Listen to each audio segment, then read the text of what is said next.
Untuk membahasnya kami telah terhubung dengan mantan Kepala Badan Intelijen Strategis TNI Soleman Ponto. Selamat sore Pak Soleman Ponto.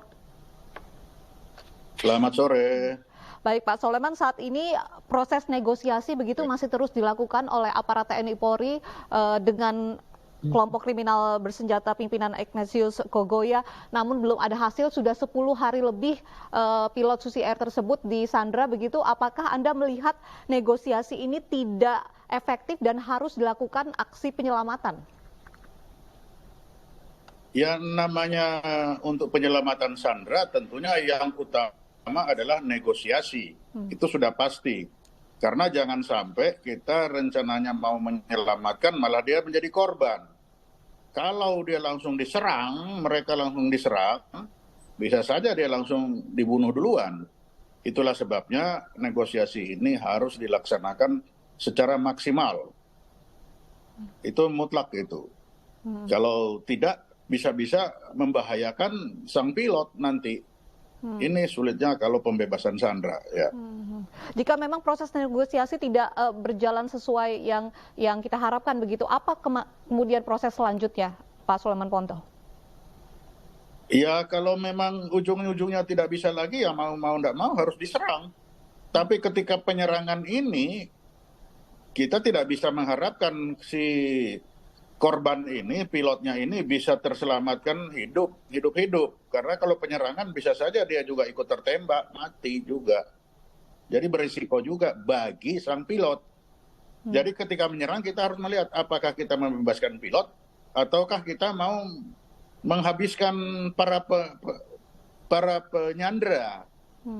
Kalau menyerang kan sudah dua, membebaskan pilot dan menghancurkan penyandra. Nah bisa-bisa si pilot ini juga tidak selamat kalau itu diserang. Jadi ada berisiko.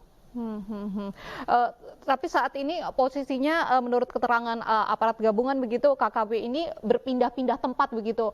Apakah Anda melihat ini tidak ada itikat baik begitu dari KKB ini untuk mengembalikan pilot ini? Iya, kalau lihat dari pernyataan mereka tidak akan mengembalikan pilot ini sampai Indonesia akan menyatakan bahwa Papua itu merdeka. Itu kan yang mereka sampaikan selama ini. Jadi kita lihat aja apakah apa yang mereka sampaikan itu betul-betul akan dia lakukan ataukah hanya sekedar gertak sambal aja. Itu. Anda melihat motifnya memang KKB pimpinan Ignatius Kogoya ini adalah menginginkan Papua merdeka begitu? Atau ya, ada betul. hal-hal lain Mereka begitu? memang mereka ini inginnya Papua merdeka. Itu tujuan mereka, maka itu sebabnya mereka memberontak. Tapi sayangnya mereka ini sampai hari ini kita nyatakan hanya sekedar kelompok kriminal bersenjata saja, kan itu. Anda melihat saat ini kan memang proses pencarian juga masih terus begitu dilakukan oleh aparat gabungan begitu. Anda melihat mungkin apa yang menjadi kendala begitu untuk penyelamatan dari pilot Susi Air ini? Yang menjadi kendala utama adalah para pencari ini tidak tahu di mana itu keberadaannya sang pilot. Posisinya ada di mana mereka tidak tahu. Itu yang pertama. Kedua, penguasaan medan. Mereka tidak menguasai medan-medan yang ada di Papua sana. Bisa-bisa ketika dia masuk terlalu jauh, mereka yang terperangkap di dalam. Jadi mereka ekstra hati-hati. Itulah yang mengakibatkan pencarian ini terasa lambat. Tapi di lapangan itu rasanya sudah lama sekali. Karena hutan Papua yang masih begitu lebat, wilayah Papua yang 3 kali Jawa ini luasnya, itu merupakan tingkat kesulitan yang sangat tinggi bagi para pencari itu. Sedangkan Eli Kogoya, para pemberontak ini, mereka menguasai medan. Dia tahu jalan-jalan tikusnya kemana, menuju kampung terdekat di mana, mencari makan di mana. Sedangkan para pencari ini tidak tahu medannya. Bisa-bisa dia masuk ke sana kehabisan makan di tengah jalan. Nah, kan itu susah lagi. Jadi memang gitu. Proses negosiasi yang harus diutamakan terlebih dahulu begitu ya Pak Soleman Ponto? Iya, betul. Itu satu-satunya jalan negosiasi, mencari komunikasi supaya mereka lunak dan mau menyerahkan itu. Hmm. Tanpa itu agak kesulitan karena melihat penampilan ketika itu, saya tidak akan melepaskan pilot ini katanya Bahkan sampai ada ancaman Indonesia akan menyatakan dibunuh Papua begitu, merdeka. Pak Soleman Ponto, Ya, pilot Susi Air ini. KKB menyatakan bahwa mengancam akan membunuh begitu. kan tidak Apakah ada dia bilang membunuh. hmm, Dia belum bilang membunuh, tapi dia bilang kami akan menyerahkan ini kalau Indonesia menyatakan Papua merdeka. Atau kalaupun dia akan ditarik atau diserahkan, serahkan dalam keadaan mati. Sama-sama mereka mati. Itulah yang saya bilang. Kalau nanti Indonesia kehabisan kesabaran, menyerang, nah dia juga sangat mungkin juga dibunuh. Sejauh mana begitu Pak Soleman Ponto kemampuan aparat gabungan kita dalam membebaskan Sandra ini? Loh, kalau kemampuan untuk pembebasan sangat tinggi. Mereka, apalagi TNI itu kan sudah punya pengalaman dalam pembebasan Sandra. Yang hambatan utama itu adalah medannya di sana.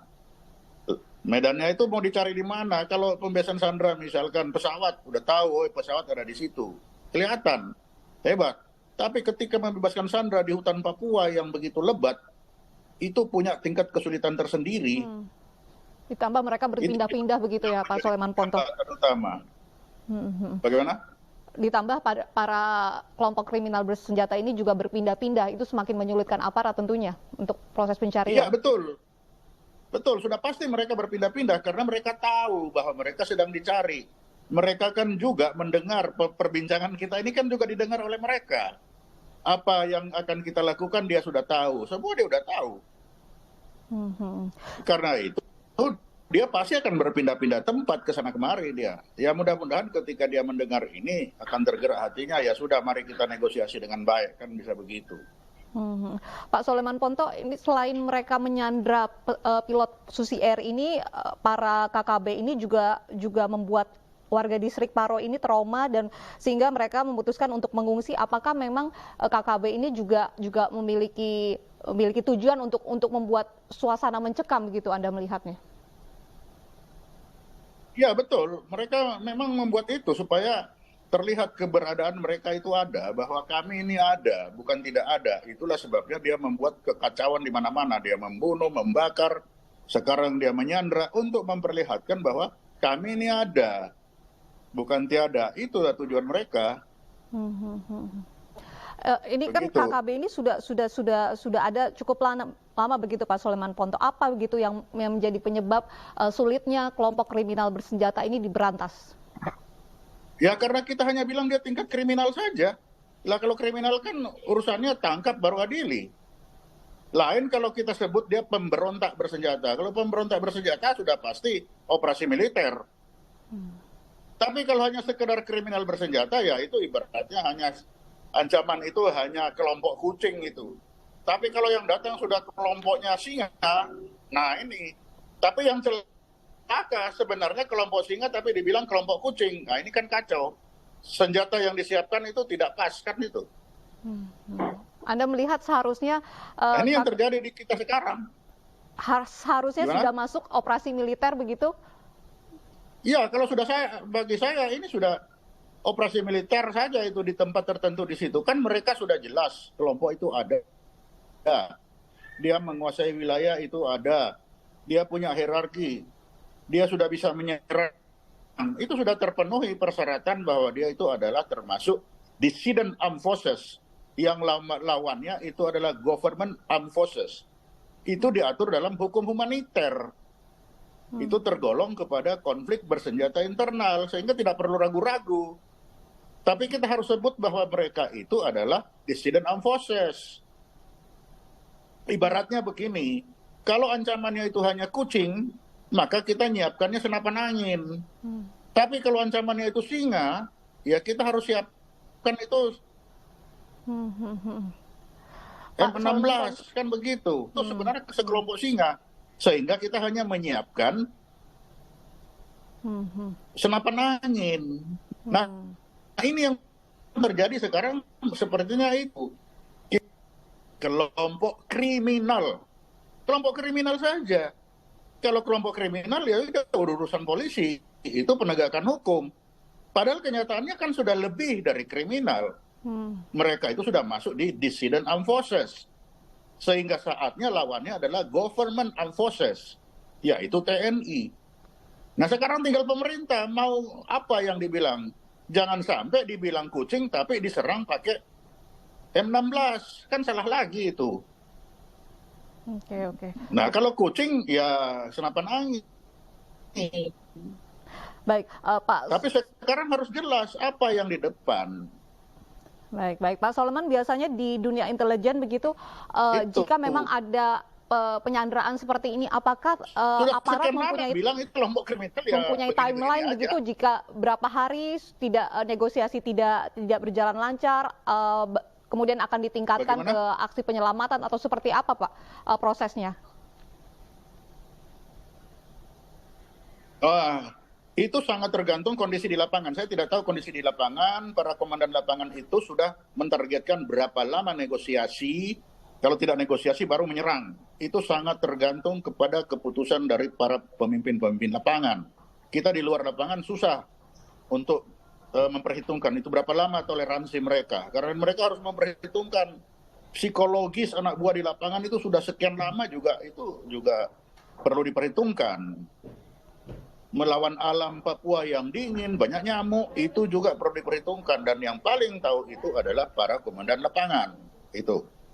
Baik. Kita harapkan bahwa pilot pesawat Susi Air ini dapat segera ditemukan dengan kondisi selamat dan juga baik. Terima kasih Pak Soleman Ponto sudah bergabung bersama kami di Ini Sore.